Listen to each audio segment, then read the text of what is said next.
my name is Lopez. I am a EUREKA scholar, and I am excited to present on my research on modeling opinion dynamics using the affine boomerang model. I was able to conduct my research under the mentorship of Elizabeth Wong in Professor Francesca Bellow's lab within the Center for Controlled Dynamical Systems and Computation. So let's face it, the people around us, whether we like them or not, can greatly influence us, especially in terms of our opinions. We can use social network analysis, the study of social structures, to make a prediction on whether an individual will give in to a fashion trend, or how a nation's votes may be swayed, or even if a song may become the next big hit. Proving as a useful tool in marketing and political science, social network analysis is a cheap yet time-efficient way to make predictions on the dynamics of opinions as compared to empirical data. So the goal of my research project for this summer was to study human behaviors not demonstrated by classical models. Do note that not all models are created equal in terms of studying certain human behaviors, and I can exemplify this by looking at the DeGroup model. The DeGroup model is able to make a prediction on the dynamics of opinions, all by just looking at how do people know each other, as well as each individual's social influence. So in this particular example, a king has a greater social influence than the jester. Therefore, the kingdom's holistic opinion is more likely to be more influenced by the king. However, the DeGroup model fails to acknowledge whether these interactions with the king are necessarily friendly or unfriendly, which is why my research focuses on the affine boomerang model. The affine boomerang model does recognize whether these interactions between individuals are necessarily friendly or unfriendly. In the case that there is a friendly relationship, that results in them coming closer to an agreement. But in the case that there is not a friendly relationship, an unfriendly relationship, that results into increasing disagreement. So, to represent these interactions between individuals, we use graph theory, or in particular, graphs. Graphs are composed of nodes that represent the individuals for our case, as well as edges that represent the relationship. In the affine boomerang model, it is assumed that these relationships, whether they are friendly or unfriendly, as well as the existence of this relationship, is to be remain fixed throughout the simulation. Naturally, a group of individuals may divide, and that creates factions.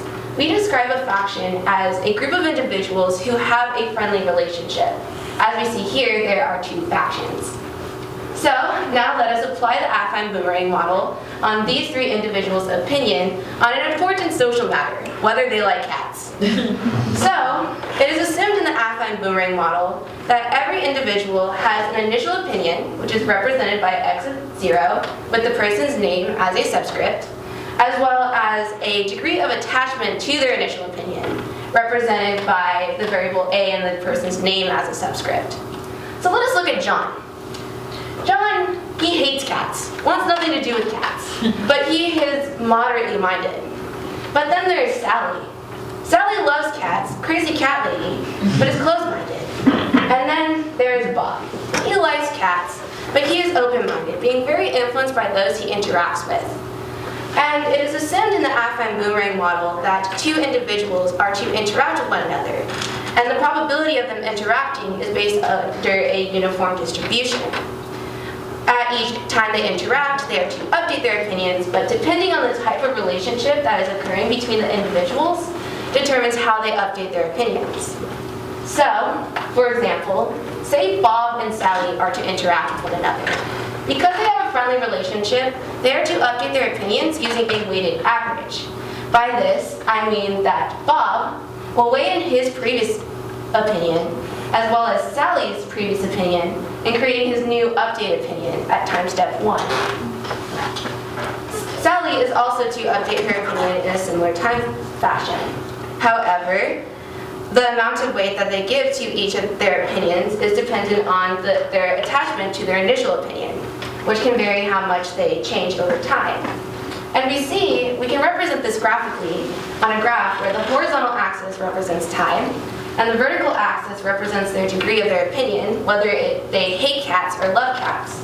And we see for Bob and Sally, represented by the green and orange line, that their opinions are becoming closer together, representing that they are coming closer to an agreement. However, in the case that John and Sally are to interact with one another, because they do not like each other, they are to come to increasing disagreement. By this, I mean that John, who already hates cats, is going to hate cats even more because he interacted with Sally. And Sally is going to love cats even more because she interacted with John. And we can see this graphically at time step 2 as the opinions of John and Sally, corresponding to the green and blue line, that their opinions are becoming further apart, representing that they are coming to increasing disagreement. So we can have it that these individuals randomly interact with one another and keep updating their opinions, and we may see a natural behavior in their opinion dynamics. In this particular structure, we see that these individuals polarize. By this, I mean that over time, Bob and Sally are to end up loving cats, but John is on the opposite side of the opinion spectrum, hating cats. Trust me, I've done this for very long amounts of time steps, and there is near to none, actually none, chance that they will come to an agreement. And we say that these opinions are to have reached a steady state when there is a small amount of change in everyone's opinion. This is represented graphically by all of their graphs, their lines, plateauing. And this is precisely what we use to measure whether individuals have reached this complete polarization state. So acknowledging these behaviors represented through the model, what I hope to research or study, which I did study, which conditions promote polarization. In addition to that, I hope to have seen, if polarization occurs, what factors increase the time individuals reach this complete polarization.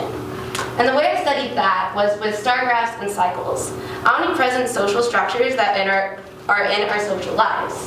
So star graphs are indicative of social interactions where everyone interacts with one mutual person, but they don't actually interact with one another. Cycle graphs, on the other hand, are where individuals interact with the person to their right and to their left, only interacting with two individuals.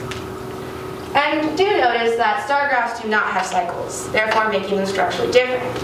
But although they are structurally different, we do see interesting behaviors in their opinion dynamics as we increase the number of factions in star graphs, as well as each individual's attachment to their initial opinion in cycles where there are two factions.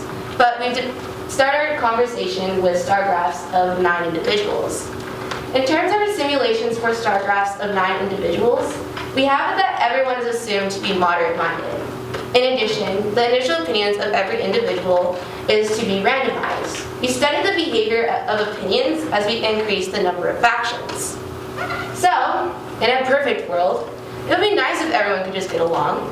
In that case, everyone would take into account of their opinion as well as the person that they're interacting with, the central person, represented by the red dot. Graphically, these individuals, in addition to the central person, as they update their opinions, they are converging to a finite value, which in real terms means that they are coming to an agreement. But we do not live in a perfect world, and chances are there is someone that just does not get along. In the case that there is only one person that does not get along with the central person, we have that there are two factions, represented by the two different shades of gray. And in the case that there are two factions, we see polarization occurs. The reason why we see polarization occurs is because the central person does not like that one person. And because the central person has an influence on those individuals' opinions as well, they do not want to agree with this person as well, which is why we see that polarization graphically. But we do not live in a simple world, and chances are there are individuals who, more than just one individual, who does not get along with the central person. In the case that there are 3 or more factions, in this particular example there are 5 factions, we see that polarization may occur, but in some cases they just cannot make up their mind. And the case that this occurs, the reason why this occurs possibly, is because the central person is the individual who interacts with everyone. And depending on the variance of opinions of the people he does not like, will determine how much his opinion is going to fluctuate over time. This also impacts those who are in his same faction, which is why we possibly see multiple people not being able to make up their mind. But in the case that everyone hates each other, we have it that polarization does occur. The reason why this happens is because everyone hates that person. Therefore, they do not want to side on the same side of the opinion spectrum as him. So, as we saw through these simulations, is that the number of factions can influence whether a star graph polarizes. Now our discussion goes to if polarization occurs, what factors increases the time individuals reach this complete polarization. And that is where I looked at cycles of two factions. Cycles of two factions are guaranteed to polarize. And what we do in our simulations, in this particular case a 4-person cycle, that all the individuals' attachment to their initial opinions are to be remain uniform. For every attachment to their initial opinion value, we run the simulation 100 times, and then take the average time of their steady state, the time it takes to reach complete polarization. And we see that as we increase the individual's attachment to their initial opinions, that the time to reach a complete steady state increases as well, and that there is very little deviation in that. So, the more individuals are attached to their opinions, the longer it takes to polarize, according to my observations. But, in terms of future directions, I hope to rigorously prove my observations and see if they are scalable to more complex social networks. In addition, I hope to see whether there is a correlation between the number of factions and the probability of a star graph polarizing. But in the meantime, I can only say this, that with these observations, we can have a better understanding of what brings us together, or in some cases, what brings about a social divide, all with a matter of a few equations at a time. Before I conclude, I would like to say thank you to these individuals, Professor Francesco Bullo for letting me work in his lab. It has really opened my eyes to applied mathematics. Elizabeth Wong for teaching me everything that I know in terms of MATLAB. Pedro Velarde for creating such an interesting model in the first place. And of course, EUREKA. One, your funding was great. But in addition to that, what I value the most is probably the community that I've gotten from it and the amount of support. So, thank you.